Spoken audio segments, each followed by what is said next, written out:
Hello friends, नमस्कार। आज की वीडियो में मैं एक बहुत ही इम्पोर्टेंट विषय पे आपके सामने चर्चा करना चाह रहा था।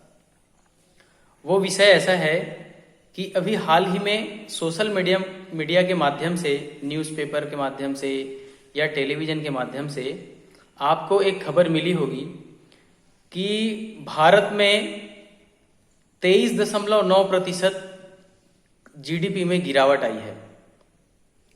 और ये वास्तव में हमें सोचना चाहिए और सोचने का विषय है।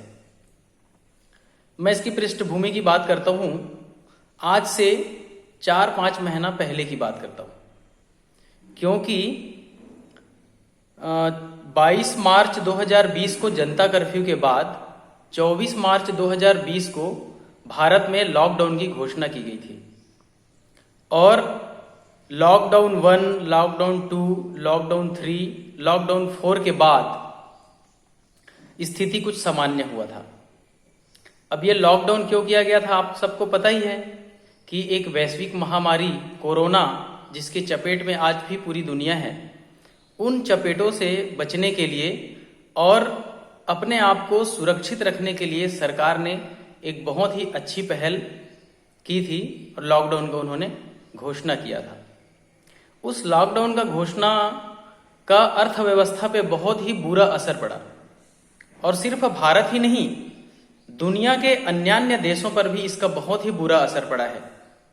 दुनिया में जो सबसे बड़ी 7 अर्थव्यवस्था वाले देश थे, अगर मैं बात करूं तो जापान में भी गिरावट आई है, America, Germany, Canada, France, England, Bharat. दुनिया के जो जितने बड़े बड़े अर्थव्यवस्था वाले देश है, आज वो सभी देशों में जीडीपी में गिरावट आई है। मैं जीडीपी के बारे में थोड़ा सा आपको बता दूं तो जीडीपी क्या होता है। जीडीपी वो चीज है, जीडीपी को कहते हैं ग्रॉस डोमेस्टिक प्रोडक्ट, सकल घरेलू उत्पाद, यानी कि देश के आंतरिक हिस्से में जितने सारे सामग्री होते हैं, जितने सारे प्रोडक्ट होते हैं, जितने सारे उत्पाद होते हैं, उसके कुल मूल्यों को जीडीपी कहा जाता है। अब ये सामान्य सी बात है कि अगर हम अपने घर में काम करना बंद कर देते हैं तो हमारे घर की प्रोडक्टिविटी खत्म हो जाती है, और लॉकडाउन में यही हुआ है। आज चारों तरफ लोग ये कह रहे हैं कि अब तो भारत ध्वस्त हो गया, भारत का जीडीपी बहुत नीचे चला गया, हमारा ग्रोथ बहुत कम हो गया। ऐसी कोई भी बात नहीं है, ये भ्रम फैलाया जा रहा है। भारत में अगर 23.9% जीडीपी की गिरावट आई है, तो इंग्लैंड में भी 20.4% जीडीपी का गिरावट आया है, फ्रांस में 13.4%, कनाडा में 12%, जर्मनी में 10.1%, अमेरिका में 9.5% और जापान में 7.6% जीडीपी का गिरावट आया है।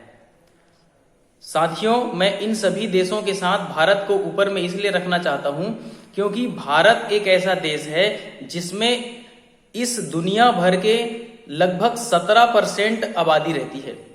लेकिन वहीं पे अगर मैं बात करता हूं फ्रांस और इंग्लैंड और कनाडा, तो वहां तो इस दुनिया के 1% आबादी भी नहीं रहती। कनाडा इतना बड़ा देश है, लेकिन कनाडा की आबादी क्या है? लगभग 4 करोड़। फ्रांस की आबादी क्या है? लगभग 6.5 करोड़। वहीं पे जर्मनी की आबादी क्या है? लगभग 8.5 करोड़। अमेरिका की आबादी आप सबको पता ही है, लगभग 34 करोड़। और जापान की आबादी लगभग 13 करोड़। लेकिन वहीं पर भारत की आबादी क्या है? तो साथियों, भारत की आबादी है 132 करोड़। इस 132 करोड़ की आबादी के सामने जो छोटे छोटे देश हैं, उन देशों की क्या औकात है।